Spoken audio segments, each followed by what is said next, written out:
Yo, what's up? It's your boy Stampede. I just want to make sure everyone here takes a second to go peep out Fat Camp Day 2, The Lost Letters. Just dropped New Year's Eve. Make sure you go share it with your friends.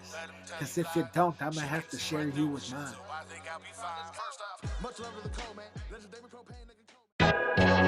FSG, Double Dare, Stampede. She said she my number one, don't know who on my side. They all out to get me, what I tell myself at night. Baby, that's just Frankie, don't you let him tell you lies. She can see right through it shit, so I think I'll be fine. First off, much love to the cold man. Legendary propane, nigga cold man. Don't let anybody tell you what it's your thing. You the only one riding in your train. Side stage, you with no drink.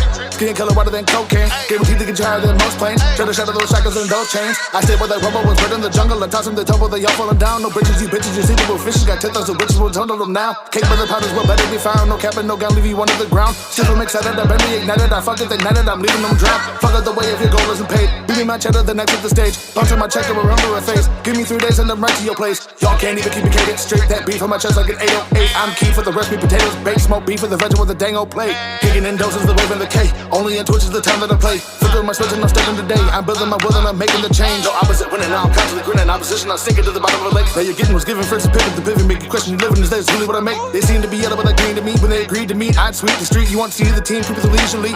Please believe you don't want to see with me. Easily you can cease to breathe. No peace with me, but the piece of sheath. She don't love me at all, I'm just a piece of meat. I'ma squeeze the seal of the preacher speak. She don't really let me, but I'm all that I can be.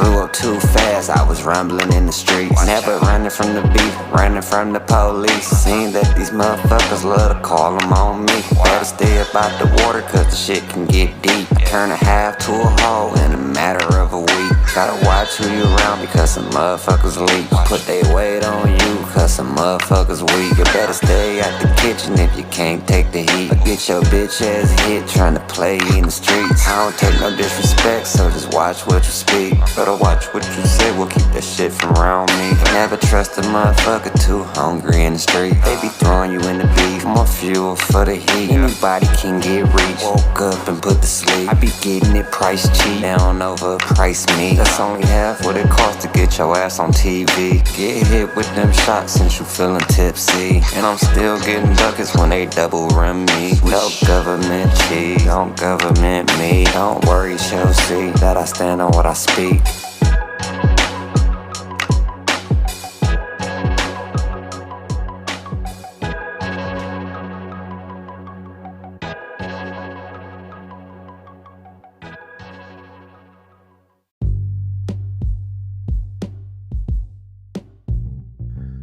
What is up? I am Stampede. This is Tray Vaughn. We are speaking with Marks on the Boss Body Podcast. Thank you all so much for tuning in on this beautiful Tuesday. So, it is Tuesday, the 10th of January of 2023. Real quick, Happy New Year, everybody. I know it's I know it's been a little bit since you guys have heard from me. I can't say seen from me. Our camera's not up yet, but heard from me. So, what's up, everybody? Happy New Year. And Merry Christmas, Happy Holidays. I hope everyone had a good time, and I hope everyone got everything that they deserve, at least. Maybe not necessarily what you want. Sometimes you don't get what you want. Exactly. Well, how have you been, bro? It's been a minute since I got to pick with you. I've been good, bro. Just been had a little bit of time off of work, not too much time. You know, I do story removal as well, one of my jobs. So it's been so hell. How'd that go? With all that snow? Last week, yeah. It was bullshit, bro. It was fucking bullshit. Bet. It was horrible. Oh my god. It was fucking horrible. Yes, it was fucking horrible, bro. Oh my god. It was better than the one before that when it was negative degrees and shit. It was like fucking cold, but it was good. Yeah. That reminds me of 2019, but we're gonna talk about that some other time, maybe. But yeah, it was bullshit to driving. So I could only imagine having to remove that shit and having to fucking work through that shit. No, thank you. No, thank you. Yeah, it was not good. But yeah, so what else is new? How you been? How you on? I've been good, man. I've been just kicking back, man. Playing a game, enjoying the wrestling, all the crazy shit that's going on with wrestling, enjoying all of our fantasy booking coming true. So I've been happy about that. So we told y'all. Hey, look, I'm not trying to say we told y'all, but we told y'all. But yeah, man, yeah, definitely. We have it on a record too. Our very first episode, we made a lot a lot of fantasy booking for the bloodline, and so far everything's come true. Four of our like 12 fantasy booking things have come true. So yeah, maybe not everything, but yeah, it's crazy. Yeah, it's the Solo Sikoa like haven't yet, but they talked about it. Him taking the titles off of Roman. They're gonna do the OC versus the Bloodline, but AJ Styles got injured, so they put a halt to that. But now it's gonna be the Judgment Day versus the Bloodline. And that's gonna be dope. Hopefully the Judgment Day wins. But, Judgment Day, man. We'll talk about that. Yeah, we'll definitely get to that, especially Dominic. Speaking of getting to stuff though, and you mentioned all the craziness going on, I suppose let's talk about the elephant in the room right quick with the news story. Get that out the way. Yeah, let's get it out the way. Sonny getting charged. No, we'll talk about that one later on too. I know what you're talking about. But Sonny getting charged. What was it? Tammy Sitch? Yeah. Getting charged with DUI manslaughter. Yeah. And could be facing 30 years of the rest of her life behind bars. Upon thousands upon thousands of dollars. And it's not her first DUI either. No, yeah, she actually has a rap. She actually has a rap. We just found it out doing some research. That's yeah, man, that's fucking. What did you call her? She ain't been having some sunny days, man. No, she ain't. But what did you call her? You call her a thug. She is definitely a thug. She does be a fucking thug. That's what the media should call her, a thug. And she should ride that, to be honest. That'd be the best heel maneuver ever. No, don't ride it. I'm kidding. She doesn't sound like a good person, honestly. No, don't do that. Don't turn that into an angle. To be honest, but don't turn that into an angle. That's crazy. Speaking of not being a good person and turning things into an angle that shouldn't be turned into an angle, let's go ahead and address the elephant. Yeah, the other elephant. VFK. The fucking dinosaur piece of shit himself is back. I said VFK. VKM. VKM. I was gonna let it ride. I was gonna let him figure it out on his own. But yeah, Vincent Kennedy McMahon is back in the WWE. How do you feel about this, bro? Because I mean, first of all, I'm cool with. I don't give a fuck what happens with him as long as he does not try to control creative. As long as he just lets people do what they do. As long as he does not try to be a CEO. If he lets everyone else do their job and he just stays on the board of directors, I don't give a damn what he does. He can stay on there until the day he dies. I just hope he doesn't affect creative because I'm actually starting to like wrestling again. A lot of again is actually becoming like very fun for me for the first time in like years. I'm actually like not like that ashamed of liking wrestling like because it's really good. Forward to tuning in. It's so fucking great and it's like obviously as a fan you always want more and you always get everything your way, but I've been happy with all the creative decisions they made and just fucking I don't want anything to change and I want knowing him and his see down ways. Mm-hmm. He can ruin shit easily. Very quickly too. Yeah. Very quickly. If he really wanted to, he'd turn around and just Thanos everything and just pull it all back to the way he had it. Mm-hmm. Which is a terrifying prospect. But I kind of heard it. Shout out to What Culture. On one of their videos, to be honest, he's had that power from the very get. He's kept he's kept majority stockholder, so he's really had the majority voting power, whatever. Yeah. And he's really been able to make the decision whenever he wanted. He could just come back whenever he so chose. Yeah. And I mean, I guess from a business standpoint, yeah, he did. But at the same point, look at how morale just went. Everybody's there's a bunch of reports coming out about everybody in the locker room is pissed off that he's coming back and everyone's worried about what he's going to do. Yeah. Speaking of what he's going to do, who do you think he's going to sell? Do you think he's going to sell the WWE? Yes, I think they're going to sell. I think there's a time. If it's a good year for WWE, if Triple H does a really good job, I think they're going to sell it. And I'm not sure if they're going to sell this like exclusive to like a network, like a streaming network, or it's going to be a TV right deal. What's it going to be? But I think they might. Otherwise, the best thing to do is to fund everything himself and just make the WWE network actual network and create like other things and shows from like. That would be the best thing to actually do for I think would be, but I'm not sure what he's gonna do. But yeah, man, it's crazy. Could you imagine WWE getting fucking sold to Saudi Arabia? It would be the end to wrestling. As far as we thought Vince killed wrestling. That would be the end to wrestling as we know it, and that'd be terrible. It'd be chaos. It'd be garbage, and it would be a dumpster fire. Yeah. To say a few words. Yeah, but like I just wanted to say restate this something I said the other day. I was speaking with Mark from. Hold on, real quick before you say that. Speaking of that episode, the SmackDown episode, in case you haven't checked it, that went out, traded about himself. Go check it out if you haven't yet, because if you don't, I'm gonna come find you. But thank you for doing that. I do appreciate you being able to doing that, in my absence. Definitely, brother. So I do appreciate that. Definitely, brother. But definitely. Go ahead.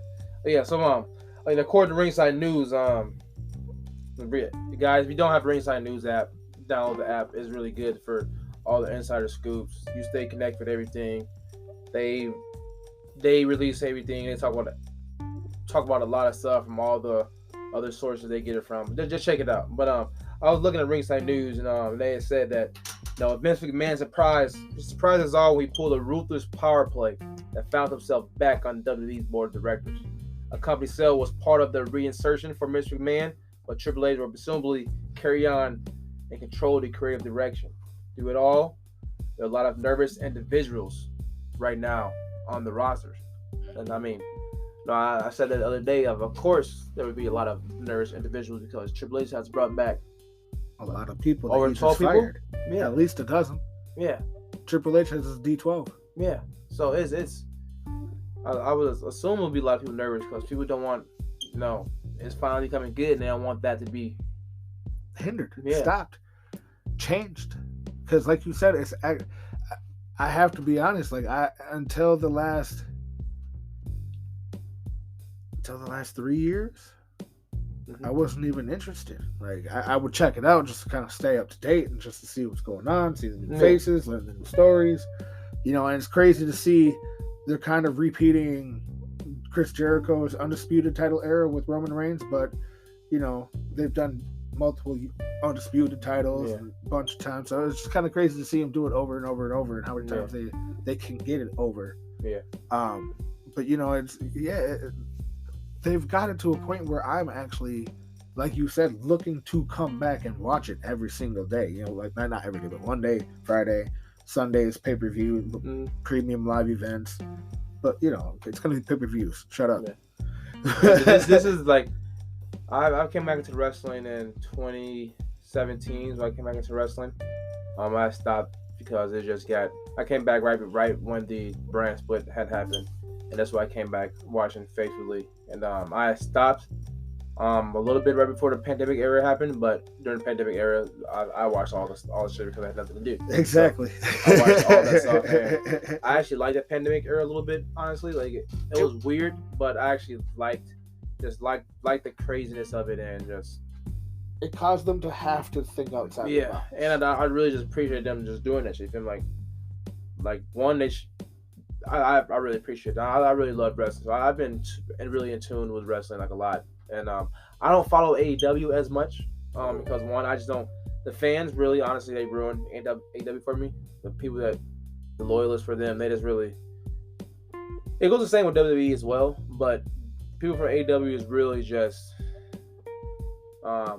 They ruined it for me. But I like AEW a lot. I like the wrestlers, I like the show itself. I just don't like following AEW online because every time you watch something AEW is always so divisive and just so controversial, and people are always just fucking bickering and fickle in the comments. So I try to stay away from that. And there's no different from WWE because you always have haters and stuff. But it just but it's at least like I'm used to that and just fucking okay. You can justify some of the stuff sometime. But you don't want to have to go back. I'm kind of going off track, just talking about people being fickle. I love all the people who do their jobs. Like I love all the personalities from like What Culture, Cultaholic, Wrestle Talk, all those big Steve Larson, Parts for Known. They're kind of part of Wrestle Talk. I suppose, but they're Wrestling Observer. I love all the people who does that. All those things, but I gotta say, everyone, Michael fucking Sedgwick is so annoying. Oh, that Jesus. Son of a bitch right there. If you ever listen to this Michael Sedgwick, you have to get that fucking dildo out of your ass.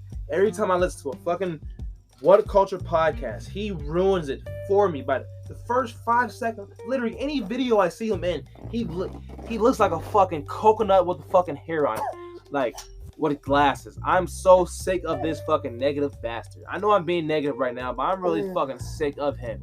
Every fucking time he's on a video, he's just, his fucking weak ass fucking thumb. He probably have the weak ass fucking handshake too with his fucking weak ass. He's always just fucking. He gives WWE no fucking recognition. He's always fucking just eating AEW nuts. He doesn't fucking like no one else besides AEW. He doesn't like fucking Impact. He kind of likes New Japan, but he just fucking. I'm really fucking sick of Michael fucking Sidgwick. That's not the views of fucking no one else on fucking Boss Body Entertainment, but it's the views of fucking Tray Vaughn. I'm really fucking sick of him. Sorry, let's continue. That's on bitch right there, man. I'm really fucking sick of him. All right, well, fuck Michael Cedric apparently. Yeah. I like the Dally Bros. I like Adam, and honestly, man, Adam Wilborn, man, he loses me a little bit too. I feel like he's been fucking just trying to. He's like the nerd who's trying to be fucking with the cool kids. And Michael Cedric and Michael Hanfley, not the cool kids, they're nerds too. They think they're fucking cool kids. And fucking Adam Wilborn, he's been trying to. They've been really negative lately, and I don't like that. I know I'm being negative, talking about them being negative, but it's different. I'm saying stop the negativity and fucking enjoy the shows. Just be open and fucking just. And obviously everything's not fucking perfect. There's just a lot to go on and fucking booking. It's really fucking difficult. But just give these guys a fucking chance. We're not fucking wrestlers. We're not going out here doing none of this fucking shit. So we gotta stop fucking being so fucking critical. Yeah, we gotta fucking stop this shit. We not out here busting our fucking. I'm not fucking getting slammed my fucking back on the fucking hell fucking no. My back hurts as it is. I shovel every fucking day. I complain about my fucking back hurt. My fucking bed makes my back hurt. I'm like, oh, my fucking back hurts. I'm stiff. I can only imagine. Only fucking imagine getting slammed on my fucking back all the fucking time, then going to land on my fucking bed. Right. So, shout out to every fucking wrestler. Shout out to every promotion, every booker. Shout out everyone. Fuck Vince McMahon. Shout out everyone else. Definitely fuck Vince McMahon. I would like to reiterate that those are Tray Vaughn's views, not the rest of us. We could possibly get into that on another day. Yeah. But speaking of getting into things, let's get in. Ooh, hey, how y'all doing, ladies and gentlemen? It's your boy Tray Vaughn, Boss Body Tray. I just want everybody to know, be on the lookout for my brother EMD Breeze dropping his new EP later on this month called Auto Breeze. Got a lot of fucking hit tracks on there, so make sure y'all check that out. Stay tuned. Make sure you follow him on all social media at EMD Breeze. Listen to him on all streaming platforms. EMD Breeze. You heard it here first. Boss Body Podcast.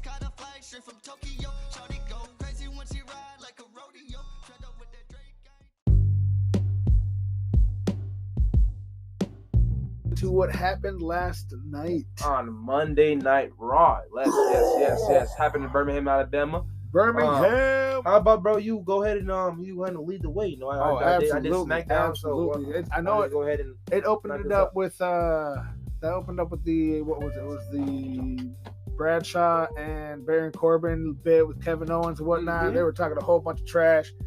I swear to God, my favorite bit. I've never known that was my favorite bit because I've never seen it before, but that possibly was my favorite bit of Kevin Owens just leaning in the turnbuckle, acting like he fell asleep or something like that, leaning in the turnbuckle as JBL's going on and da-da-da-da-da, tried to sit there and go at his weight. And I'm just like, oh my God, JBL, please. I have to admit, though, he is the perfect manager for Baron Corbin. This new Baron Corbin, wrestling god, whatever, perfect manager for that. JBL is such a narcissistic piece of shit as far as a character. And in real life. I don't know. I've never met him, so I'm just going to, stories are stories until I meet him. You know what I mean? I'll find out myself. But, it is perfect. It is perfect. It really is. I thought for a second there, before JBL said you're on, I thought for a second he was going to pull the cowardly move and next time, fight, pull him back. That was great. That was a great match. That Baron Corbin's got kind of a mean chokeslam. Baron Corbin's really fucking good. He really is. But I'm saying, like, specifically, his chokeslam's gotten really, really good. Expect that spot where Kevin Owens went for the powerbomb on the apron. Yeah. And then he went and turned it into the chokeslam on the apron. Yeah. Kevin Owens sold it great, But just the fact, you gotta think, no offense, Kevin, I'm a big guy myself, but to be able to get a big guy like myself up into the air and then under the apron, that's no feat, that should be ignored. I think Baron Corbin should kind of borrow fucking Damian Priest's off the heaven move. Sort of, yeah. I like the South of Heaven. That's my finisher in WWE 2K. Like, let's not forget. Let's not forget though. That was on the apron, the corner of the apron. Which, if you haven't heard, is the hardest part of the ring. It's the hardest part of the ring. And something I kind of noticed that kind of got highlighted really well, and has been getting highlighted, that I've been loving. Kevin Owens has been busting out all these great Attitude Era finishers as his transitional moves. And then maybe he's trying to hit him, and they're more signature moves, not necessarily, He's stored up a couple of, in the chamber so he can hit L1 and go ahead and hit whatever it is nowadays. But, like, his Swanton Bomb is amazing. His Frog Splash is amazing. Yeah. That stunner, he's killing the stunner. Yeah. Which, speaking of killing, Baron Corbin sold that stunner like it nearly decapitated. Uh-huh. Like, he stiff. Like, he went straight out. Almost Scott Hall type. Exactly. Type basketball. And then the aftermath with Bloodline. They come flying out, doing their job, coming through the crowd, doing what they're supposed to do. They're doing a really good job filling the heel roles. That is for sure. They're throwing a quick tantrum for Roman Reigns, so everyone's like, well, they're just doing Roman Reigns' bidding. So how psychotic is Roman Reigns? And then I believe you talked about it, but Roman Reigns going off on Sami Zayn. Yeah. What is this? Yeah. Like, bro, Sami wasn't there though. I didn't notice that too. I was like, "Where's Sammy?" I was really disappointed that Sammy wasn't there. And right. They probably talk about that. They might feed Solo's into there. it. Jimmy. They might feed into like, hey, why were you there? Why weren't you there? It's gonna be that could be a big problem. But like, here's the biggest problem I understand. Why did Kevin Owens have to pull an Austin Powers and hit him with a shoe? Why did who throws a shoe? Honestly. It was fucking hilarious. It is fucking hilarious. Now, what's not so hilarious, more of a strange thing, how quickly they pulled Alexa Bliss into the whole Bray Wyatt, Uncle Howdy. I think it's so far it's been better. It's great. Yeah, it's great. It's been better this time around than last time. I really didn't like it. The presentation of it now has been. I like she's a lot more serious. Like the way she was talking, it was calm. It's just like she was just saying what she was doing. Yeah, so it was like I'm in control. I'm in control. I don't have to be scared of no one. You should be worried about me. I'm liking that, and I'm looking forward to see what's going on. I would like if Montez Ford goes to SmackDown and kind of confront Bray Wyatt. Because Alexa Bliss kind of attacked Bianca Belair, and he came out last week, whatever. So I think that if it comes out again, that if Uncle Howdy gets involved, whatever, maybe he goes, Montez Ford goes in there, and then maybe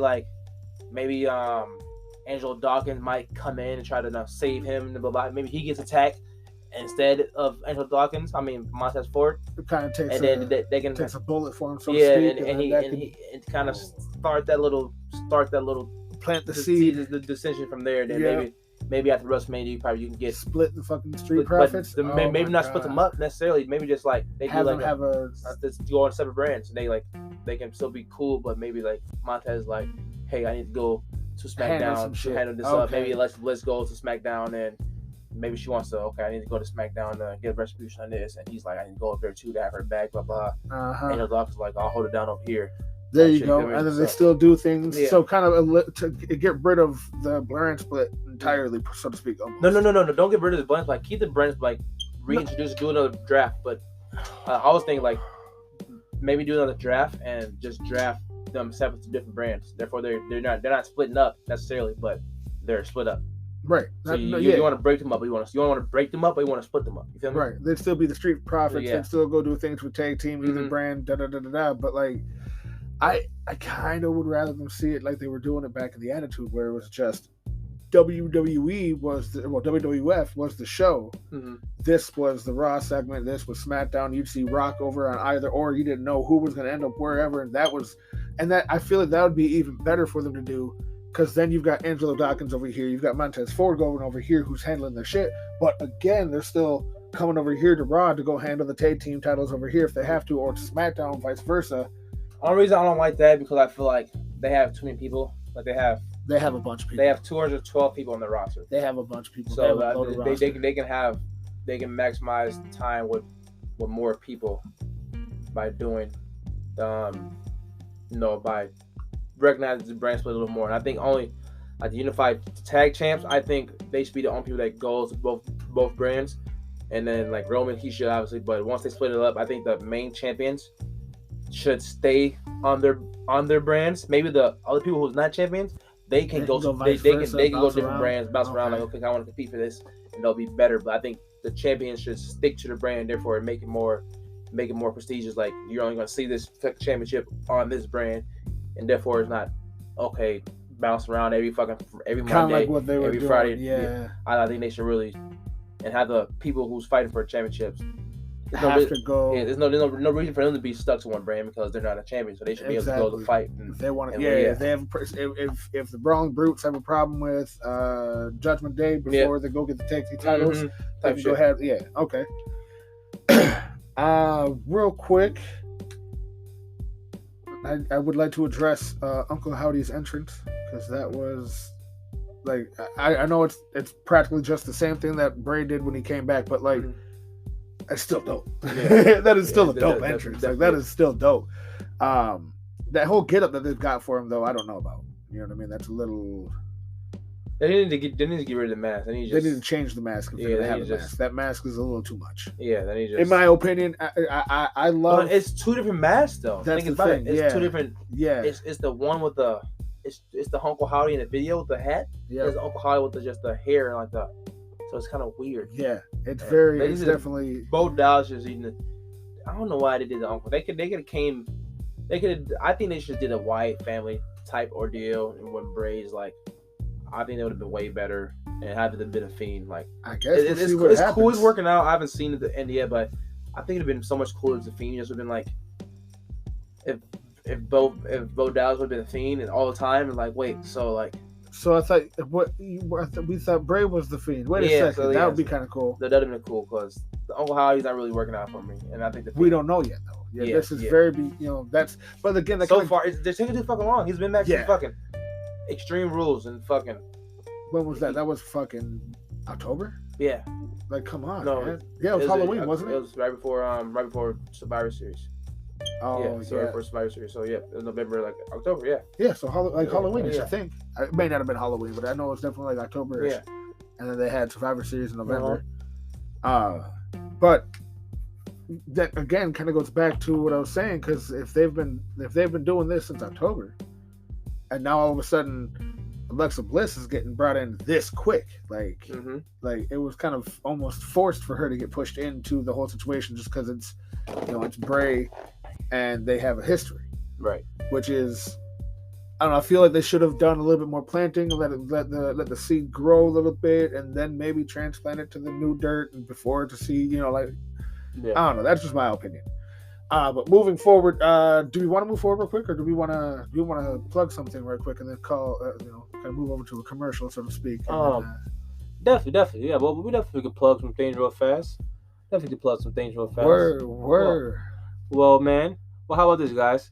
We'll be right back here with the Boss Body Podcast. This is Speaking with Marks with Stampede and Tray Vaughn. Until then, here's some quick messages from us.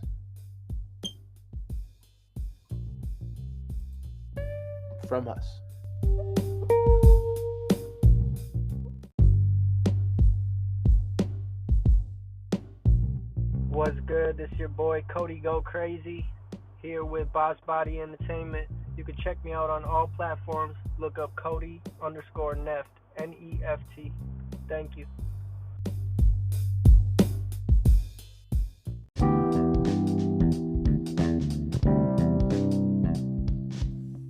Welcome back to the Boss Body Podcast. This is Speaking with Marks with Tray Vaughn and Stampede. Yay! We're going to get back into this Monday night review, January 9th.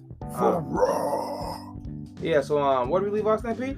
We left off. We were talking about Uncle Howdy. We're moving on into the match between Bailey and Mi Chin. Yeah, Bailey and Mi Chin, or Mia Yim, whatever you want to call her, the OC member. Right.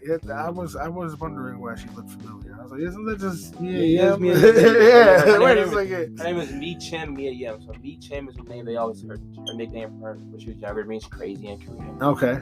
So I love the way that they're presenting it now. It's definitely better than what they were doing with it before. That rope spot that she pulled, almost a la Andrade, where she got whipped into the ropes and she jumped sideways. That was smooth. I love that. But great spot of agility right there. She went.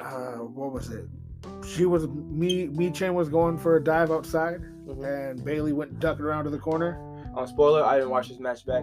Oh, okay. I did not watch this match back. Okay. I skipped this match. I'm just gonna be honest. I did. I heard the reviews, but I did not watch this match back. I did not. So Mi Chin was going for a dive to the outside. Bailey had slid over around, and Mi Chin had caught herself before she dove off. She got onto the ring apron, sat there waiting for Bailey to turn around. Bailey caught a punt to the face for it. that was a mean kick. I want to say it was Mi Chin that set Bailey up for, it was like a suplex. It was Bailey. Bailey set Mi Chin up for a suplex. She had her laying in the ring, pulled her out so her upper half was outside, and then gave her a suplex. I was like, ooh, that's a new spot. I like that. I don't know if suplex to the outside. That's very smooth. Almost like the Shinsuke, but a suplex out of a German. Yes, exactly. Later on, Mi Chin did end up hitting the dive to the outside. Looked great, obviously. Mi Chin's fucking phenomenal. Brought her inside, gave Bailey a nice, couple, I think it was like a 5-hit combo or something like that. Almost throwback to like AJ Styles. His little blitz. Exactly, yep, his little blitz. It was kind of back and forth though, because as soon as Mi Chin would start building something, Bailey would start hitting something back and knocking her down a peg, and then Mi Chin would build it back up. So it was kind of throughout the whole match. It was a good to and fro. There was a spot Mi Chin went for a cannonball, kind of like Kevin Owens' cannonball in the corner. Went for that spot, missed it, and Bailey went out and again took back over control and started beating up. And then she ended up winning by putting her feet up on it was the second ropes. And just fucking dirty pinned her. Oh yeah. She did the same spot that Dom did later on in the night. Yeah, same spot. And then Damage Control ended up beating her up because they were doing an interview. Mi Chin came up, confronted her, to call her a fake, call her a phony. That's all this match proved was you're a phony. And then Damage Control beat the hell out of her, sent them on their way and whatnot. But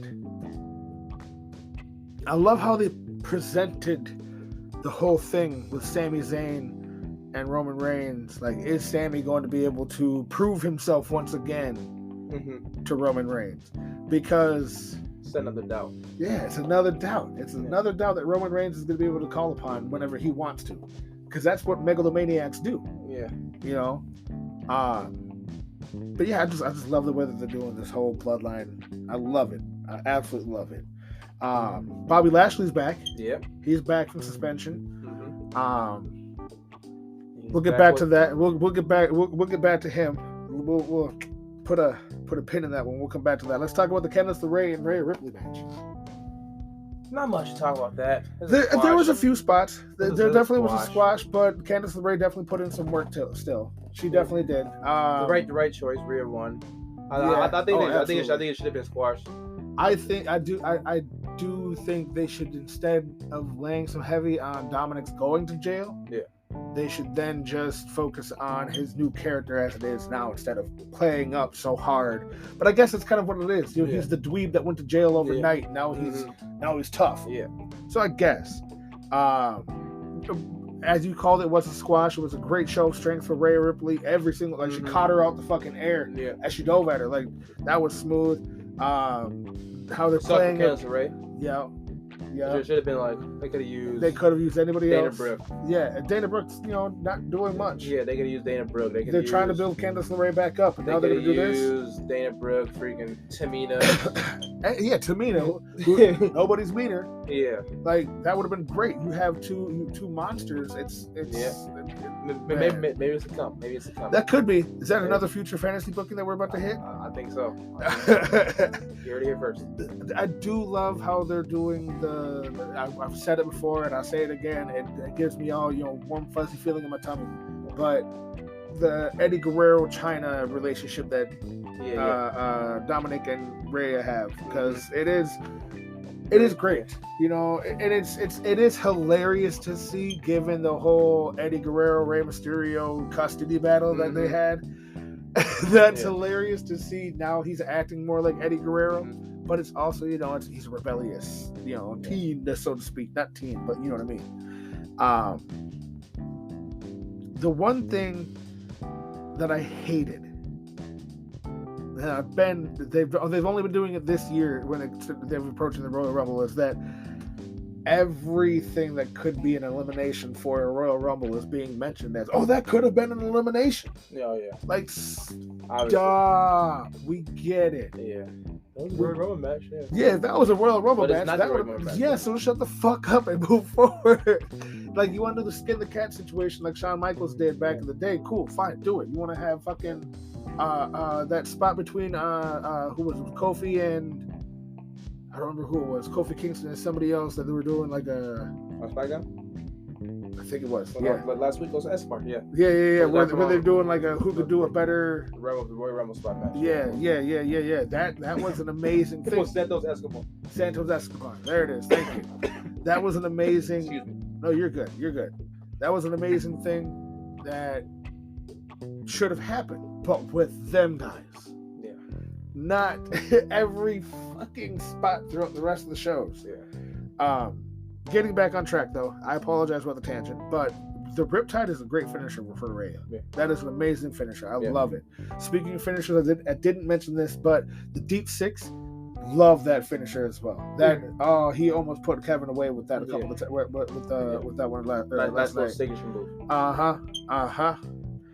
But here's where we pull the pin back out of the board. Let's get back to Bobby Lashley, and the potential return of the Hurt Business. Yeah, they're playing off of MVP talking to Adam Pearce in the background last week with a couple weeks ago with Kevin Owens. I'm not Kevin Owens, with Shelton Benjamin. And Cedric Alexander. Yeah, exactly. Actually, I think Omos should join in too. I think they should probably face the Hurt Business. They probably should be losing, and maybe Omos come and join it, even the odds. That'd be cool with Bobby and. With their history, though? Yeah. With MVP and Omos and Bobby see them all just end up working together? Okay. Bobby and Omos being together, because you could be the person that leads them, because obviously they're going to lose to the... I mean, MVP's not going to really get that physical. He's more of the managerial. Guy. Yeah, he's the Paul Heyman, so to speak. Paul Heyman, so they're going to be outnumbered. It's going to be Sammy, the Usos, and then Roman. So they would need... Solo, too. Yeah, and Solo. So they need another person to balance, and Omos is two people. Oh yeah, I was just gonna say Omos is at least two people, so that's easily even it up. That would be, I swear to God, that would be another fucking future fucking booking that we just call him.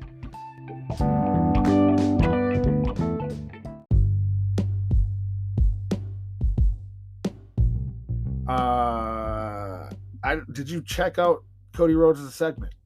Yes. He was, my word, that gave me goosebumps a couple of times. I ain't even lie. Yeah. Because he was talking about like the amount of pain that he was going through. Yeah. And he was. I wish they would have given him not necessarily more time, but more freedom to say what he really wanted to do. Because I feel like he wanted to say something else. I feel like there was a spot towards 3.5 minute mark, something like that, in that little segment there. But I feel like there was a spot where he wanted to say something more. Yeah. And he was holding it back. Yeah, I know what you're talking about. Right after he's saying he wasn't watching it back. Yes. And yes, I wish they allowed him to go off and just say what he wants. But I understand, you can't allow your talent to badmouth the company that worked before. Whatever. I did love to see them doing the Cody Rhodes segment. The segment I didn't really care for though was right after that was Mustafa Ali going to talk to Dolph Ziggler and getting shot down. I like that. I don't know. I like that because it's one. I like it because every story doesn't need to be big story, but they're making it. Triple H is making it that everything has a past and everything is following up. So even the small little things that like you might forget about, it's a storyline that's continuous. So it's a small storyline in the background of everything else. So therefore, like when it comes down to it, they have a reason to fight, or therefore it's not just a random match. It's not just some random shit match, thrown together. Okay, I can definitely see that then. I just, me personally, I could have done without it. I feel like maybe I seen I think it was it Blood Culture, or was it maybe been Pete Quinnell from Wrestle Talk who might have said this. He just said maybe what if he joins the Hurt Business? So he's another person potentially, because everyone is thinking that they need someone else to join the Hurt Business. Mustafa? Yeah, they're outnumbered. Yeah, so what if Mustafa joins? He had a history with, but I don't think it. I mean, he's to me he's close to being black. You know, he's so that he fits the dynamic with them, multiracial thing. He'd be another. I was gonna say, to be 100%, I would see Ricochet going into that spot before I see Mustafa. Yeah, I can see that too, but he kind of has Braun right now. That's his... Which, yeah, that's the. I was gonna say, unless they're, except for the fact that they're doing the whole Braun Strowman thing. That's the only reason why I wouldn't say it. But given the other opportunity, or R-Truth to be R-Truth, but be the goof of Sami Zayn. Yeah, no. But R-Truth, God, he'd be the matchup with he'd be the person who gets over he's the overhyped person like Sami Zayn is, hyping him up, and they're all serious and stuff. And Bobby Lashley turns on R-Truth later. Yeah. Oh my God, you guys, you heard it here first. Yeah. Speaking with Marks, Tray Vaughn has spoken. Because Shelton Benjamin was just teaming with R-Truth on main event. Exactly. Yeah, they were just a little tag team they had going on. So, oh man, and R-Truth is a good ass wrestler. He's a great wrestler. He's like great rapper. Yeah, great rapper too. He's a great musician, bro. Shout out to R-Truth. Shout out to you, Ron Killens, K-Quake, whatever you want to call him. How long has he been doing this shit now? He's been 25 years. I guess he's been since 1998. Yeah, that's when. Oh yeah, so that's 25. That's 25 years. 25 years. Yeah. Holy shit, he's been doing this almost as long as I've been alive. Yeah. I'm 8 years older than his wrestling career. Yeah. Jesus Christ. You're welcome for making you feel old, everybody. Not you, Ron. I'm sorry. I apologize. Yeah, he still look almost as young as us. Oh, God. So right behind that, we had the Solo Sikoa versus Dolph Ziggler match. They're definitely presenting Solo as a lethal beast. I love the fact that they're giving him the opportunity to take on the persona of the Samoan Bulldozer, as well as just be his own self. Like it's today's era, but a personal mashing. He's just no nonsense. He's there to beat you up. He's there to beat you down and then toss you out and chew you up, spit you out, and leave you on the side. It's great to see him perform. But it's also great to watch Dolph perform because he is a great athlete. Another great show of athleticism for this man. He is possibly in my top 30 favorites. I'd say top 30. He'd be in my top 30 for sure. But kind of going back to Solo, it's a great idea to give him that the Samoan spike, or the Samoan spike. Great idea. That is a great fucking idea, because he's like, I'm back, because as I was saying, they haven't presented as such a killer, so that he's able to be himself, but also be what today's needs for that Samoan monster machine. Mm-hmm. But it is really weird. Speaking of Samoan monster machine, did you hear about Tommy Tonka and his brother might be coming over to WWE? No, I didn't catch that. Yeah, so Tommy Tonka and his brother is like Timmy, like something is like it rhymes similar, but they might be coming over. They're part of this. They're kind of part of their the extended family, everything like that. Because a couple of years ago, Rikishi actually, before they did the Bloodline storyline, because Roman been wanting to do it for a while. They kind of did it back in the day, but they kind of like didn't do it. Rikishi was actually, I forgot which promotion it was, but they had all of the Samoan Dynasty, and they had like, he was like, this is the Samoan Dynasty, we're the real dynasty, blah blah. And he was like, so that'd be kind of dope if they add into bringing Rikishi almost too with those guys. The Bloodline, since he's already in the promotion. So they should either have the Samoan Dynasty as itself, or they should merge with the Bloodline, or they should like have the Samoan Dynasty and bring in some more Samoans, like bring Samoa Joe back, have him join them. Because I don't think Samoa Joe's doing good in AEW. Like he just lost the championship to Darby Allin. People say I was happy. I like Darby Allin, but I think Samoa Joe should have won, and I don't like the way that he's getting treated.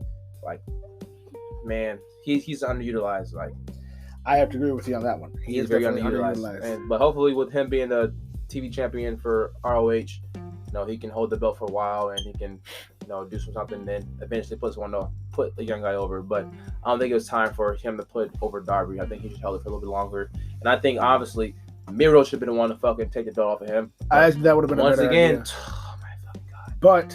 But who's to say that Miro's not going to be coming back to take it off of Darby?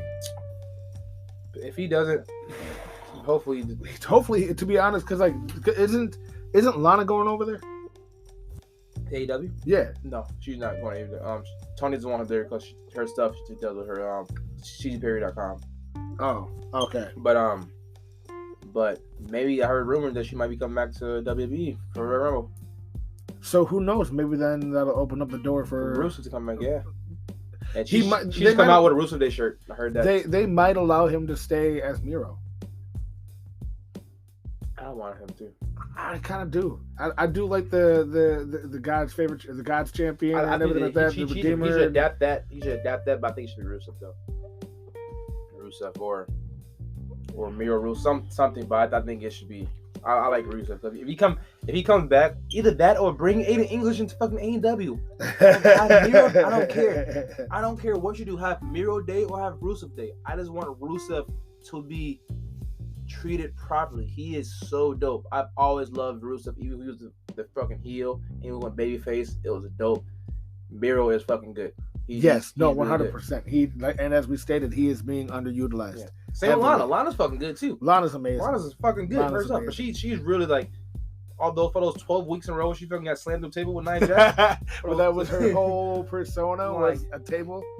That's so sad. It takes a lot to do that, but her character, like, I liked her. She did a really good job with her heel stuff with Rusev and with Bobby Lashley too. Mm-hmm. I hated that storyline. I did hate that storyline. Yeah, the Bobby Lashley Rusev love triangle shit. I hated it. It was everywhere. It's fucking. It was from. There was no. It was the Rusev storyline. It was also the Maria Kanellis storyline. It was also the freaking the lesbian spot with freaking Liv Morgan. It was there. You go. Yep, exactly. Out of nowhere, here comes Liv Morgan. Like, dude, stop. It was all over the place, but y'all need to knock it off. You could definitely see there was Vince's fucking hand all over that thing. Let's jump through this. Where we at now? Let's go back to let's finish up the match with Dolph and Solo, because we hadn't gotten to the finish yet. Okay. We started going off, talking about what we want. This is the Speaking with Marks podcast, not the Going Off podcast. Mm-hmm. So there was a spot in there where I heard them mention Dolph went and headbutted, or no, was it he headbutted Solo? Maybe Solo headbutted him or something like that, and they were like, "Oh, that's not a good idea, given his family heritage." Yeah. I was like, "Damn, they're really gonna mention the Samoans having a harder head myth." Oh yeah, we never headbutted a Samoan. But they had, that's been an unwritten rule. No one said it. Yeah, but not since the golden years. Yeah. With Hulk Hogan and shit. So that's like, it was really weird to hear that in today's wrestling. Yeah. But speaking of Solo's head in particular, he smacked his face hard on that ring post. Yeah. Oh my God, bro. I honestly thought he legit smacked himself. Like, I thought he legit smacked his head. I thought he was knocked out. He's a good worker. He really is. Ziggler hit that zigzag and got a close 2 count. That one sold me. I thought he had a 1, 2, 3 on him. I really thought he had him on that. And then, of course, as we were talking about that Samoan spike, that's a great closer for him. That's a great closing spot. That's a finisher that should have been his for quite some time, in my honest opinion. Don't get me wrong. What is that? Where he does the Samoan, the solo Samoan or something like that. Spinning solo. There we go. Yeah, spinning Uranagi. Basically. Yeah, there it is. Spinning rock bottom. After that, continuing on with what was going on with Bra. They got a chance to talk with Bronson and figure out why he helped out the Miz. Mm-hmm. And the Miz cuts him off, doesn't even allow him to speak for himself, and talking all, we're best friends, and da da da da da. I love though that they gave Bronson the opportunity to be like, no. You want my help? You have to pay. And then walks off. And she's like, that's Bronson. That's old Bronson. Da da da da da. Oh, shut up! Talking about who is that? What is his name? Bronson Reed? No, the reporter. Byron Saxton. Saxton, there it is. Yeah, he's like, oh, shut up, Saxton. That was hilarious. I love Miz. He's hilarious. He really is hilarious. And Miz is good.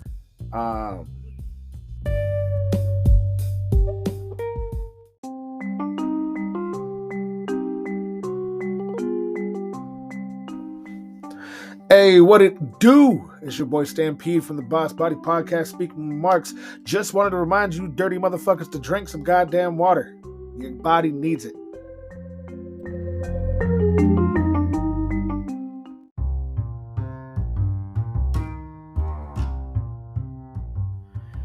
And then there's the tag team turmoil. Yeah.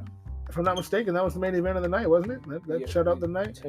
Turmoil. We had the Miz, the Miz segment, but the Miz TV. That wasn't important. Yeah, I didn't pay attention to that. That was Dominic coming out, being Dominic. They're them playing up his thing. Went to jail. Yeah, but don't forget, hey, if you guys didn't know, Dominic Mysterio went to jail. That was afterwards, because he was like, "How about you come out to the Miz TV segment with Bronson Reed?" And Bronson Reed was like, "If you pay me, we're not friends." Yep, so, exactly. Basically. But then the first match of the turmoil was the OC and the Judgment Day. They OC Judgment Day. Yep. That was a good match. They actually had one of the longer matches. Yes, it was. Which makes sense because they had the history. Yep.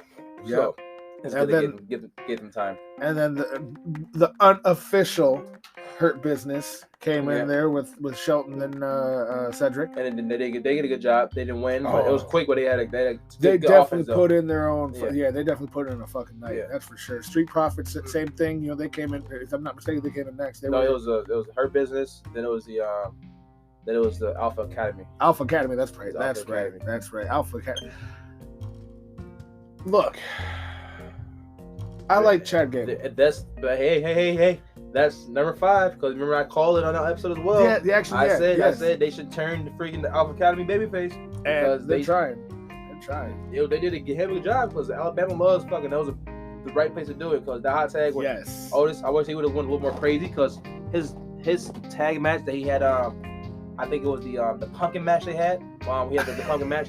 He had a hot tag. And there, when he's he showed up the babyface side, and he did a really good job in that match. I think he did that, did that here.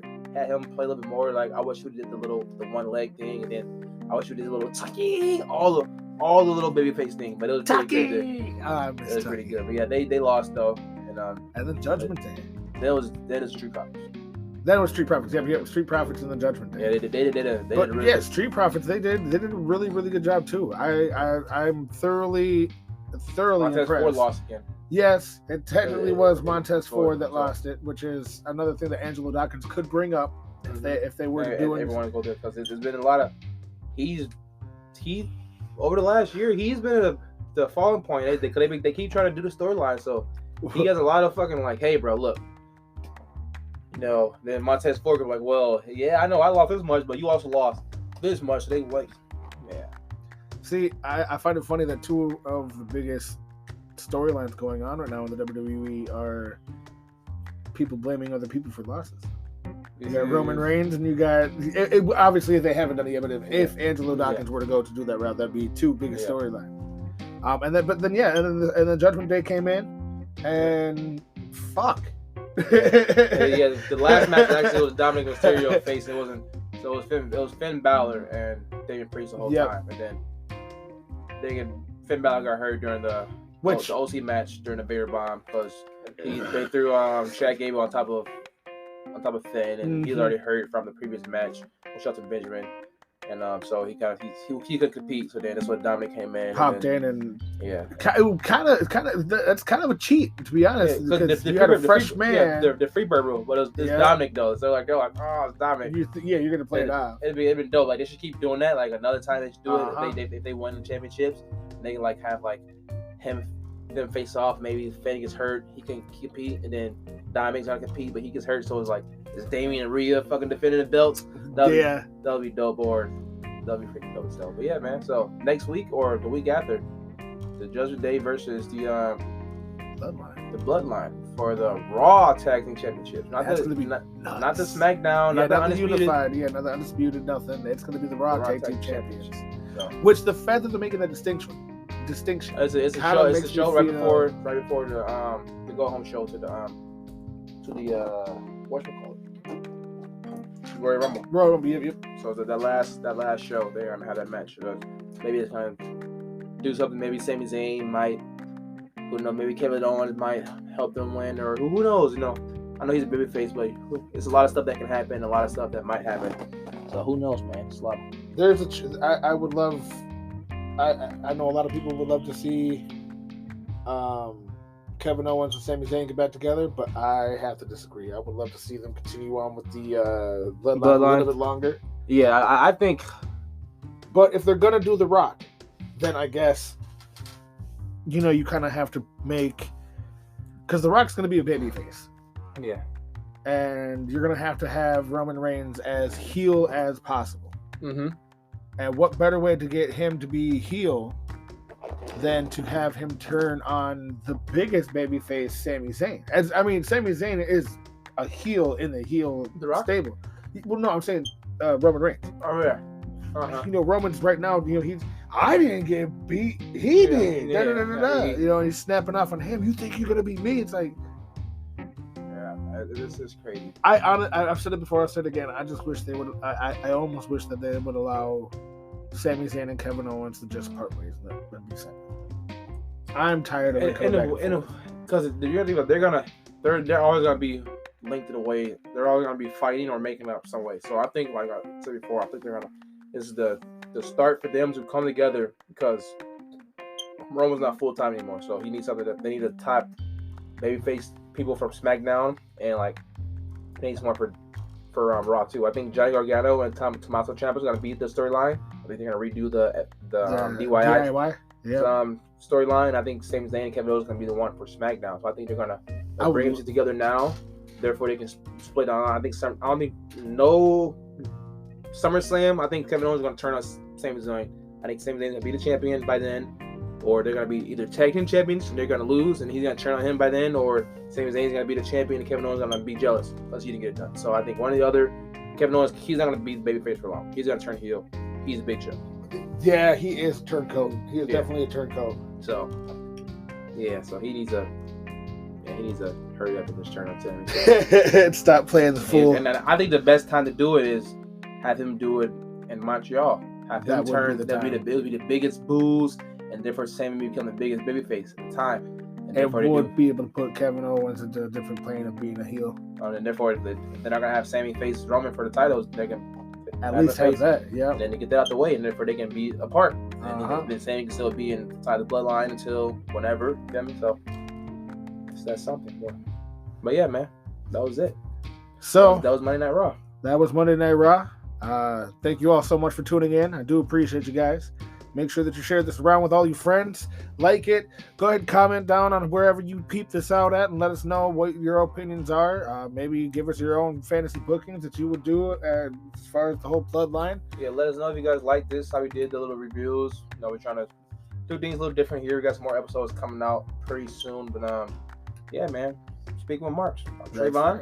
I'm Stampede, and we will catch you next time. You fucking Marks. Smoke one. Smoke one.